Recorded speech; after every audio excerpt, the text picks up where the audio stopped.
June 12 Karthigai Deepam serial வரக்கூடிய எபிசோட்ல என்ன நடக்க போகுது அப்படின்னு பார்க்கலாம். உங்களுக்கு இந்த வீடியோ பிடிச்சிருந்து அப்படின்னா மறக்காம இந்த சேனலை சப்ஸ்கிரைப் பண்ணிக்கோங்க.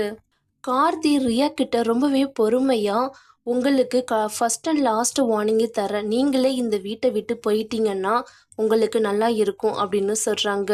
என்ன நீ என்னையவே மிரட்டி பார்க்குறியா? நான் இந்த வீட்டோட மூத்த மருமக, எனக்கு பின்னாடி ஆனந்த் ஸ்ட்ராங்கா இருக்கிற வரைக்கும் என்னைய யாராலும் இந்த வீட்டை விட்டு அனுப்ப முடியாது, உன்னால முடிஞ்சதை பார்த்துக்க அப்படின்னு சொல்றாங்க.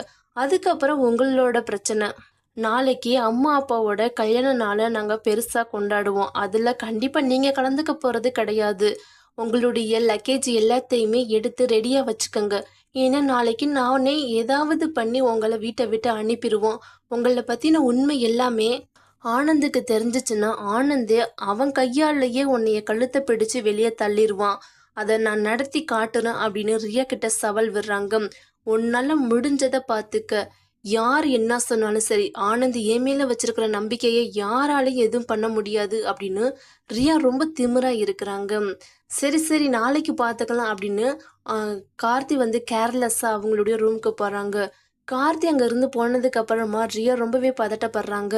என்ன இவன் இப்படியெல்லாம் பேசுறான், ஒருவேளை நம்மளை பத்தின விஷயத்த கண்டுபிடிச்சிட்டானோ, அதனாலதான் இவ்வளவு துணிச்சலா தைரியமா நம்மகிட்டயே சவால் விடுறான்.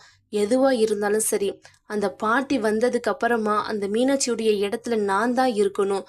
அதுக்கு இவ என்ன பண்ணினாலும் சரி, அதுக்கு ஒரு ட்ராமாவை நான் ரெடி பண்ணிக்கிறேன் அப்படின்னு ரியா வந்து மறுபடியும் ஏதோ ஒரு வேலை பார்க்க போறாங்க. கார்த்தி ரியாவுடைய ஹஸ்பண்டை வச்சு எல்லா உண்மையுமே கண்டுபிடிக்க போறத தீபா கிட்ட வந்து பேசிக்கிட்டு இருக்கிறாங்க. என்னங்க சொல்றீங்க? அவர் ஆல்ரெடி ஆனந்த் மாமாவை வந்து நேரில் மீட் பண்ணி பேசிட்டாரு. ஆனாலும் அந்த ஆனந்த் மாமா வந்து இன்னும் சுத்தமா நம்பவே இல்லை. ரியாவை கொஞ்சம் கூட சந்தேகமே படலை. அந்த அளவுக்கு ரியா வந்து ஏதோ சொல்லி ஆனந்த் மாமாவுடைய மனசுல ஸ்ட்ராங்கா இருக்கிறா. முதல்ல அதை நம்ம ஏதாவது பண்ணணும். அவர் மனசுல இருக்கிற ரியாவை சீக்கிரமா நம்ம துரத்திட்டு மீனாட்சி அக்காவை இந்த வீட்டுக்குள்ள கொண்டுட்டு வரணும். அதுவும் பாட்டிமா இந்த வீட்டுக்கு வர்றதுக்குள்ள நடக்கணும் அப்படின்னு சொல்றாங்க. நீங்க ஒன்றும் கவலைப்படாதீங்க, சீக்கிரமாவே மீனாட்சி அண்ணியை இந்த வீட்டுக்குள்ள கூட்டிட்டு வர வேண்டியது என்னோட பொறுப்பு அப்படின்னு கார்த்திக் வந்து சொல்லிக்கிட்டு இருக்கிறாங்க. அப்பதான் ரம்யாவை காட்டுறாங்க. ரம்யா வந்து ஏதேதோ பிளான் பண்ணிட்டு இருக்கிறாங்க. ஏன்னா அபிராமியோடைய கல்யாண நாளுக்கு வீட்டுக்குள்ள வந்து எப்படியாவது அவங்களுடைய மனசுல நல்ல இடத்த பிடிக்கணும். அதுக்கப்புறமா கார்த்திக்குடைய மனசுக்குள்ளேயும் நல்ல இடத்த பிடிக்கணும். அதுவும் கார்த்திக் இல்லாத நேரத்துல தான் அவங்க வீட்டுக்கு போகணும். அதுக்கு நம்ம என்ன பண்றது?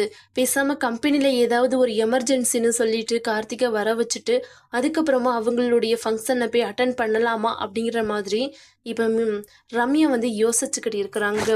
அந்த தீபாவுடைய இடத்த எப்படியாவது நான் தான் ஃபுல் பே பண்ணணும். அந்த தீபா கார்த்திக்கு பொருத்தமான ஜோடியே கிடையாது. கார்த்தி எவ்வளோ பெரிய ஆளு, இந்த தீபா படிக்காத ஒரு முட்டாளு கிராமத்துக்காரி. ஏன் இடத்துக்கு அவளை வச்சு பார்க்கும்போது எனக்கு ரொம்ப கடுப்பா இருக்குது. எனக்கு கார்த்திக்கு தான் பயங்கரமா மேட்ச் ஆகுது, அவளுக்கு கார்த்திக்கு சுத்தமா மேட்சே ஆகல. இப்படி ஒரு ஜோடியை இது வரைக்கும் நான் பார்த்ததே கிடையாது. கண்டிப்பா கார்த்திகை நான் அடைஞ்சே தீரணும் அப்படிங்கிற மாதிரியும் யோசிச்சுக்கிட்டு இருக்கிறாங்க இப்ப ரம்யா.